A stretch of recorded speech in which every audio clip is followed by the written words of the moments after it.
The Giants and Eagles are both coming off disappointing Week 5 losses. Which team will rebound? We're talking about that and a whole lot more on Crossover Thursday, Eagles Giants edition.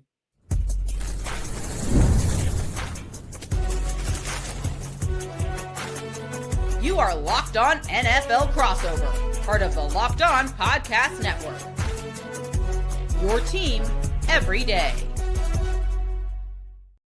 Hello, everybody. Welcome on in to Crossover Thursday, Locked On Giants, Locked On Eagles. My name is Patricia Traina, host of Locked On Giants. He is Louis DiBiase, host of Locked On Eagles. So glad that you can join us on this Crossover Thursday, which is presented by Prize Picks. Download the Prize Picks app today and use our promo code Locked On NFL to get $50 in lineups after you play your first $5 lineup. And on today's show, we're breaking down the New York Giants and Philadelphia Eagles. They clash on Thursday night at MetLife Stadium. The Eagles have kind of owned the Giants the last several years. The Giants going 1-7 in the last 8 meetings.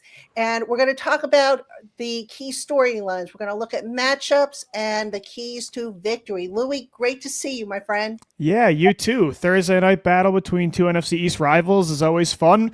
I didn't realize, though, that the Eagles have, I feel like they've always had the Giants number over the years, but, 1-7, I didn't know that record. That's pretty good for the Eagles fans. I'm sure they'll like that one. And that one win, obviously, has come at MetLife Stadium. Right. Other than that, the Eagles, like I said, have owned the Giants. But anyway, Louis, let's get into the storylines. Both teams are coming off very disappointing losses. The Giants maybe a little more so than the Eagles, but the Eagles no longer undefeated. What are we looking at with the Eagles coming into Thursday night?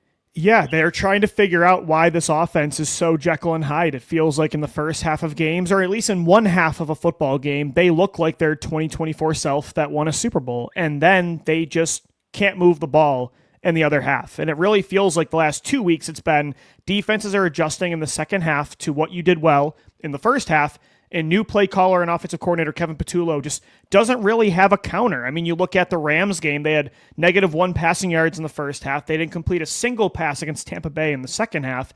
And then against Denver, they blow a 17-3 lead. So they're trying to find their identity. Right. And, you mentioned Saquon Barkley, old friend Saquon Barkley. Last week, didn't really get a whole lot of touches, and he's not really, averaging what he did the first year. I think Barkley is averaging something like 3.2 yards per carry. He had a run of 17 yards versus Denver, which was his long. And he's averaging 1.9 yards before contact. How much of that is the offensive line versus the play calling, do you feel? Yeah, I think the play calling is more of an issue in the passing game. I think when it comes to the run game, the problem right now is the offensive line is just simply put not healthy on the interior. Their star left guard, Landon Dickerson, suffered an injury in the NFC Championship last year that I think he's still recovering from. Then he got hurt again in an open practice before the season started, got an ankle injury this past game against Denver. So he's just been battling through multiple injuries at the left side of the offensive line. And then at center, Cam Jurgens is coming off back surgery. He got banged up in the playoff run too, and he doesn't look 100% either. And then, of course, you have Tyler Steen, who's a first-time starter at right guard, who's good, but he's not who Mekhi Becton was last year. So I think the big problem with the run game right now is just the interior of the offensive line is either a new starter or very injured right now. So I think that's the problem because all of the talent is still there. And Saquon Barkley, when you look at him in a vacuum, it doesn't look like he's really dropped off. He looks just as physically gifted as last year. So I think it's more so a product of the offensive line's health, whereas the passing game, I think the problem is play calling. All right, and before we segue into the Giants, because this question is actually going to lead into the Giants, there's been some, I guess, discord or unhappiness amongst the receivers with the Eagles. What's going on there? Yeah, A.J. Brown has just not been happy with the inconsistencies of the passing game, and this has kind of been a problem over the last 3 years where I think his message was totally understandable. I think he had every right to want the ball more early on this season, but I think the problem that people continue to have with Brown over the last couple of years is the way he communicates that message. A cryptic post on social media a couple of weeks ago made everybody think maybe he wants out of Philadelphia. But the good thing is Saquon Barkley, Jalen Hurts, A.J. Brown, they met privately for multiple hours the other night, so hopefully it's all kumbaya and they're making this thing work. But yeah, it's just, I think it's been just kind of a buildup over the last couple of years of inconsistent passing. And I think it's also a differing of philosophies. I think AJ wants them to be who they were in 2022, which was a team that won because of him in the passing game. And because they had so much success running the football last year and playing a safe brand of football, Jalen and the coaching staff has almost gone the other way. So I think that's maybe the problem too, is just a differing of philosophies on offense. But I think these two are the ultimate professionals, and it's not going to be a Donovan McNabb, Terrell Owens kind of situation where they let this tear the football team down. I don't think that's something you have to worry about. All right. Now, from the Giants' perspective, I mentioned, the receivers. Obviously, the key storyline here is the Giants' receivers. They don't really have any. Having lost Malik Neighbors, obviously, after that in that week 4 loss, the week 4 win against the Chargers. Last week, the receivers not very good without Malik Neighbors. The Giants leaning more on the tight ends, and to add insult to injury, Darius Slayton, who had been wide receiver 2, but kind of now is the pseudo wide receiver 1 with Malik Neighbors out, will probably not play in this game. He is dealing with a very bad hamstring injury, was limping around the locker room. You couldn't miss it. Short turnaround, doesn't look good for him. So here's the bottom line with the Giants receivers, all right? They have Wan'Dale Robinson, Bo Collins, Jalen Hyatt. The 3 of those guys combined for 37 yards on 6 catches out of 13 pass targets, 6.16 average in that game against the Saints. Not very good, Lou. And, head coach Brian Dable said, well, we also have the tight ends and the running backs. So the Giants tight ends, a little bit more effective. They scored the 2 touchdowns. Theo Johnson did in the loss to the Saints. Now the Eagles defense, they are allowing 7.42 yards against tight ends, which is the 4th lowest average in the NFL. So, and no receiving touchdowns. And this is against teams like, tight ends like Travis Kelce, obviously the Denver tight ends, Evan Ingram and company. So the Eagles defense has done a pretty good job against opposing tight ends. And if that's how the Giants are going to lean in the passing game going forward, they're going to be up. It looks like they're going to be up for a big battle there against the Eagles defense. Yeah, absolutely. I think Jackson Dart, too, like in his 3rd start, it is tough what he has to deal with right now. It's just unlucky and unfortunate that all these receivers are getting hurt in New York. But Brian Dable, like over the years, has been proven to be a pretty good play caller, and we'll see if he can help make things easier on Jackson Dart and scheme players open, because I think that's what Philadelphia does not do well, is scheme players open. They're very reliant on their personnel, whereas in New York, like they don't have that luxury. So there's a lot of pressure on Dable, who's coaching for his career right now, coaching for his job, and with a rookie quarterback, he's really got to pull out his A game, especially against like you said, a really good Philadelphia Eagles defense that's been carrying this football team through the first 5 games of the season. It's why the Eagles are 4-1. Right, and the Giants, just to address the likelihood that Darius Slayton will not be available, will probably elevate little Jordan Humphrey from their practice squad. Little Jordan Humphrey is not somebody, who this won't be his first rodeo. He's played in 7 seasons. He's a tall receiver, so he's got some speed on the outside. So that's probably what the Giants are going to do if indeed Slayton doesn't play. All right. Coming up next, we're going to talk about the specific matchups that can make or break this week's game. Giants, Eagles, it's crossover Thursday. We'll be right back. Today's episode of Crossover Thursday is brought to you by Mazda. Mazda crafts cars for those who do more than simply move. Mazda delivers confidence with every ride, with more IIHS Top Safety Pick Plus awards than anyone else as of August 2025. You can make everyday drives feel like anything but, from smooth handling to intuitive controls. With all-wheel drive standard in every crossover SUV, you can drive with confidence through almost any season. Like our players, we sweat every detail, because when you make every move count, impossible becomes irrelevant. Mazda, move and be moved. All right, welcome back. You got Crossover Thursday, Locked On Giants, Locked On Eagles. I'm Patricia Trainer of Locked On Giants. He is Louis DiBiase of Locked On Eagles. The Giants and Eagles clash Thursday night football. They'll be the only game in town Thursday night at MetLife Stadium, aka the Meadowlands, where the Eagles have had a couple of miracles in their time against the Giants. So let's talk about the matchups. What do you see as being the make or break matchups for the Eagles in this game? Yeah, for me, it's that really elite Giants front seven, their front four pass rush, especially against a banged up Eagles offensive line. Because when you look at it, normally over the years, the way to attack Jalen Hurts has been to throw a lot of pressure packages at him, to blitz him, because the Eagles really struggled with finding hot reads. Jalen would always try to pull a rabbit out of a hat and use his mobility to escape and not really process that there's going to be an open receiver.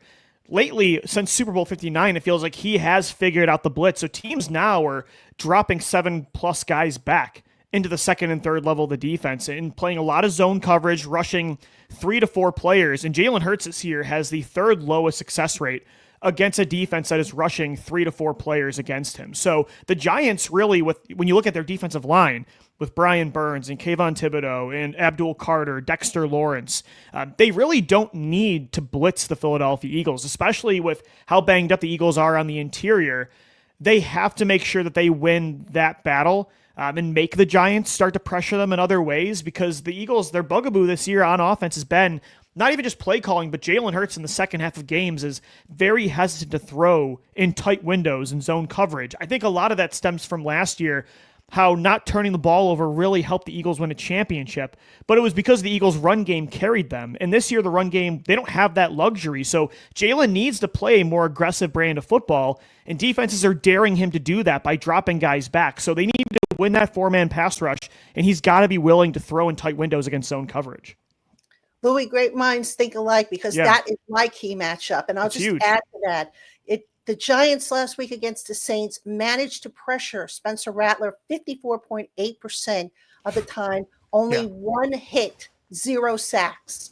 All right. Wild, right? I mean, you would think if you're pressuring the guy on more than half of his dropbacks, you would think you'd at least have a little bit more than that.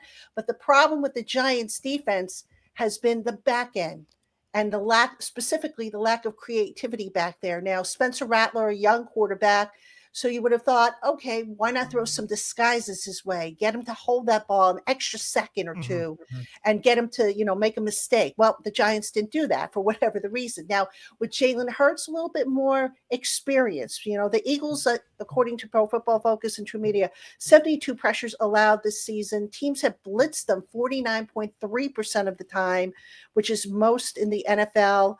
And Philly has allowed 15 sacks, which I believe is tied for 9th most in the NFL at this point. So that pass rush, the Giants got a great defensive front, as you said.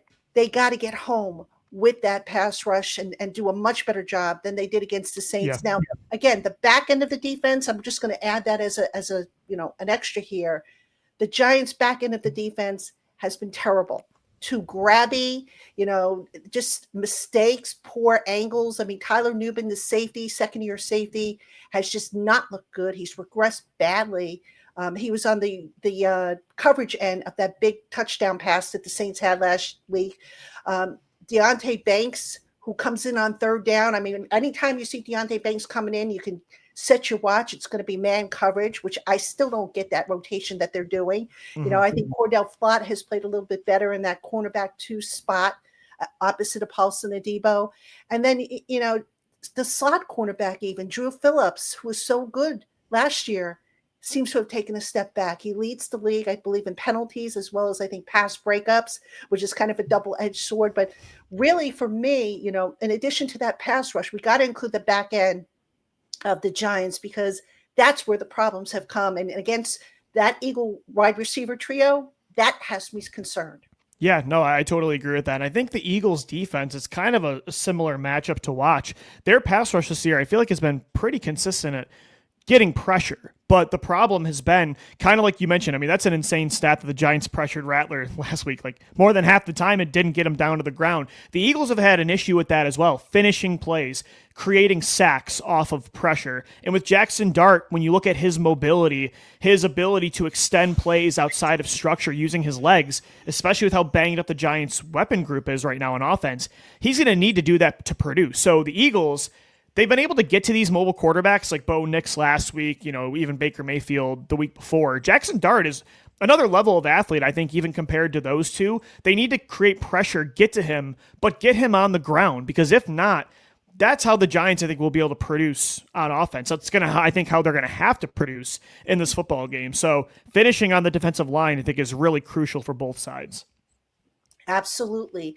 And, I'll throw in one more potential matchup here. Mm-hmm. The Giants lately have been a get-right team for opponents that have struggled. Yeah. Why do I have this sick feeling that Saquon Barkley is going to get right against the Giants' run defense, which, quite honestly, it was better last week, but it's still not a top 15 unit like we thought it might be, especially given all the investment that the team made this offseason in that unit. Yeah, I do feel like Saquon still has it. Historically, when you look at the history of the NFL, when a running back has a historic usage rate, like he did in 2024. You look at, Sean Alexander after 2005. You look at DeMarco Murray with the Cowboys after 2014. Terrell Davis in the 90s. Adrian Peterson after 2012. Like normally, historically, the following season, that running back does take a massive step back, whether it's just statistically or because of injuries. The guy just doesn't have it anymore from wear and tear, age, you name it, it happens. With Saquon, that's happening statistically right now, but when you look at him on the field, like that deep receiving touchdown he had last week on a wheel route, it doesn't look like he's lost a step. So I think it really is just a matter of when, not if, this Eagles run game will get back on track. And when I say when, I think it's going to be when this team just gets a little healthier up front. Maybe that will be the get-right game against the Giants on Thursday, but they need it because as talented as the Eagles are in the passing game, it's always been inconsistent with Jalen Hurts in the Nick Sirianni era. The run game is their bread and butter. I've said on the show, it's their superpower, and they can win games without it being elite. But if they want to win a championship, it's got to get back on track. Louis, I know Saquon was listed on the injury report, I believe, with a knee. How bad is it, and how much do you think that has affected him? Yeah, it looked like it did hold him back a little bit in the second half against the Denver Broncos. He was limited this week so far. We'll see what happens. I think he is going to play in this game. But again, we'll monitor it. They do have A.J. Dillon as well in the backfield, Will Shipley, Tank Bigsby. So they do have some, experience in the backfield behind Saquon. I think Barkley will still be the workhorse. This is not going to be a committee-like approach against New York. But because of that injury, maybe expect a few more touches for Shipley and Dillon specifically. Because I think a crucial part of this, Patricia, like I said, Saquon still has to be the face of that offense, but they need him to be healthy down the stretch for the playoff run. So I think in games like this, you might see him held back a little bit because he is banged up.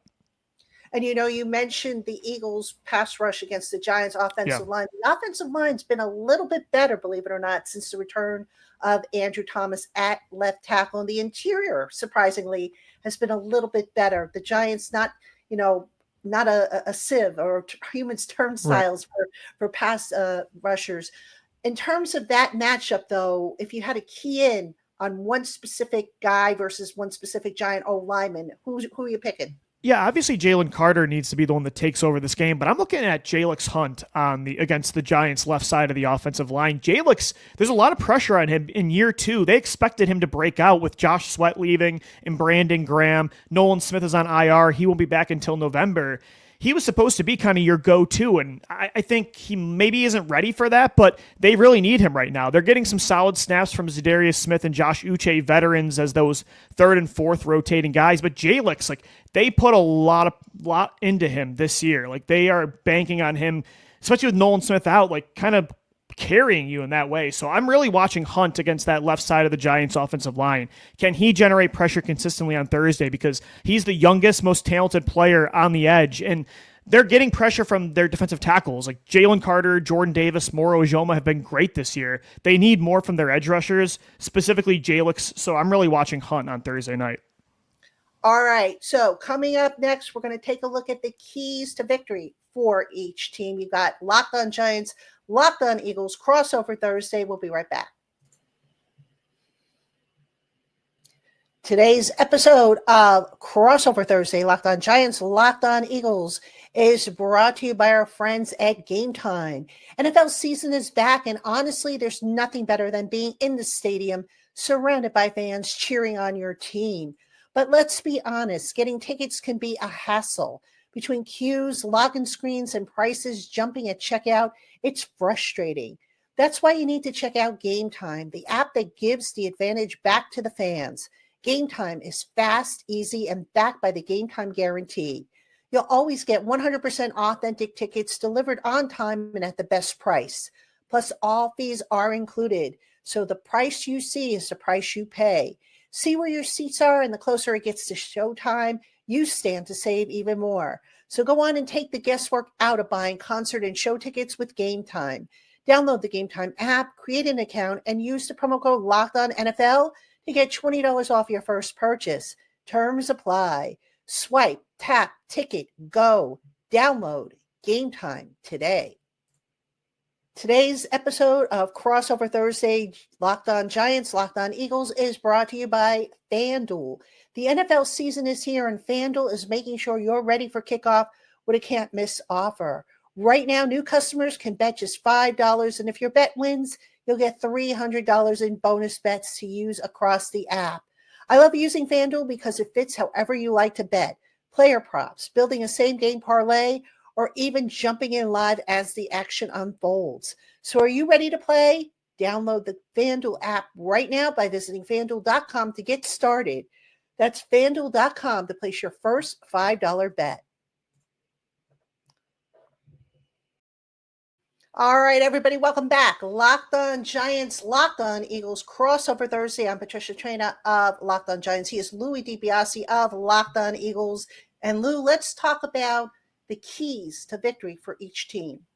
Yeah, I think for the Philadelphia Eagles, again, it's finding consistency on the offensive side of the ball. It's putting together finally a four-quarter performance. I know a lot of times on the show I'll say win the turnover battle for the Eagles, but I'm going to toss that out the window. I don't even care if they have a couple turnovers. I want them to win the explosive play battle on Thursday night. I think when they take sacks, they have the most three and outs in the NFL this year. That's not better than turning the football over. So, throwing a pick in your own zone is a problem, but sometimes being aggressive isn't a bad thing, even if it does result in an interception down the field. So I want the Eagles to win in the explosive play area this week. I think that's a key. Limiting the Giants' front four pass rush. I think that is like the strength of the Giants team that could steal this football game. And then for me, it's also just capitalizing in the red zone like they've been doing all year. They were perfect in the red zone heading into that game against Denver, and they still had a lot of success. So for me, it's win the explosive play battle. It's have your continued success in the red zone.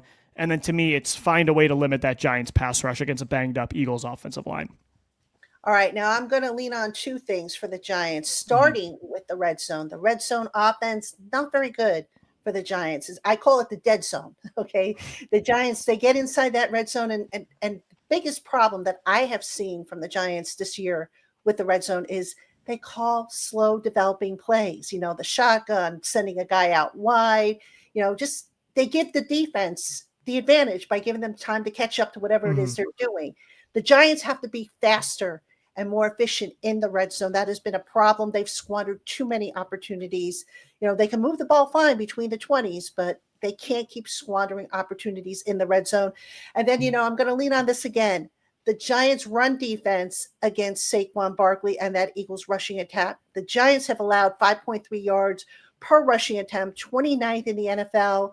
They have allowed 700 rushing yards, which is 26th in the NFL. A little better last week against the Saints. First time they held an opponent to under 100 yards rushing. But you need to see that week in and week out. And, with Dexter Lawrence in there, Dexter Lawrence last week played, and he was kind of on a pitch count because he was sick. And this week he said he's feeling better, but he's still not 100%. So whatever it was he had really kind of rocked him a little bit. So the hope is that, he's 100% come Thursday night. But more importantly, they need guys up front and in the linebacking group to get off blocks, plug holes, and just stop the run. And they have not done a very good job of that. Yeah, I think, and it's simply put at times, but winning in the trenches, I think, is so important, especially for teams like the Giants and Eagles that are dealing with things around their roster. I think when you can win that battle with the offensive and defensive line, that covers up so much, especially on a short week like this. I'm really going to be watching those battles specifically on both sides of the ball. I think that's going to be a key against New York and against Philadelphia from a Giants perspective. So, I mean, it sounds simple, but I think both these teams to just kind of get back on track might need to lean on their lines, and we'll see who gets the better of the other team in that way on Thursday night. And certainly, this is low hanging fruit again, but the Giants are not good enough to overcome mistakes. And when they pile up, as they did against the Saints, we see Yeah. what happens, how it And can turn very ugly. And see, the Eagles, I think they could afford to make some mistakes in this game by being a little overly aggressive on Thursday. I think, again, as I was saying earlier, a turnover here or there in a certain light might not be as bad if you're taking chances against, like you said, a struggling New York Giants secondary. Give A.J. Brown, Devontae Smith, Saquon Barkley, Dallas Goedert, your top four weapons. Jalen Hurts, like if it's not wide open, you can still, like those guys are still open. Like give them chances to make plays, and not just in the first half like he did against Denver, but I think in the second half he's been getting far too conservative to close games out. And with the run game not being consistent right now, to put teams away, you might need to be a little more aggressive throwing the football. So that's a big thing as well against New York. All right, Lou, final thoughts. Who wins this game and how bad is it going to be? Yeah, sorry to our Giants viewers and listeners. I do think the Eagles are going to get right in this game. They've had New York's number. The Giants are really banged up. I think Jackson Dart's going to have to elevate a lot against a really good defense. And normally the Eagles, when they lose one game over the last few years, they don't lose multiple games. Outside of that 2023 collapse, since 2022, this Eagles team just doesn't lose back-to-back games. They actually, before the Denver loss, had won 20 of their last 21 games. So I think the Eagles get back on track. I think New York will be competitive in the first half, but I do think the Eagles run away with this one and finally put together a third and fourth quarter performance that we can hang our hat on. Maybe that's my heart talking here, but I'm feeling pretty confident. I think you're right, Lou. I mean, I've said before, until the Giants give me really a consistent reason to believe, Right. I just can't say that I feel good about it. Then you throw in the problems in the secondary, the lack of receivers, quality receivers that they have. I need to see it. Right. Jackson Dart is the only reason I think right now that fans are tuning in to see how he does. But other than that, it's just more of the same. And Giant fans are getting tired of it. And I don't blame them. They deserve better. But, hopefully it won't be too ugly on Thursday night. And who knows, that's why you play the game. Nobody thought the Giants were gonna beat the Chargers, and they did. So you never know. And Thursday night football is weird, Patricia. Like you never know. With the NFL through September and October, it's a weird league. It's a weird sport at this time of the year. So even when I was talking that confident, I'm like, watch, this is going to be a one-score game in the fourth quarter. Who knows? That's just the NFL right now. Exactly. All right, folks, that's going to do for this edition of Crossover Thursday, Locked On Giants, Locked On Eagles. Again, we want to thank you for spending part of your day with us here on the Crossover Thursday, or if you made us your first listen of the day, we appreciate that as well. The NFL season is finally here, so for your next listen, get a double dose of the Locked On NFL podcast. Tyler, the Madman Rowland, gives you a shot of espresso to start your football day, while Tony Wiggins takes you into the barbershop for the smoothest breakdowns to end the day. Find Locked On NFL on YouTube or wherever you listen to your podcast. Be sure to follow Louis DiBiase's work, Locked On Eagles, on Patricia Trainer, Locked On Giants. Be sure to check us out. We will have recaps of the Giants and Eagles game Thursday night on our Friday show. We hope you will join us. Until then, everybody have a great rest of your day.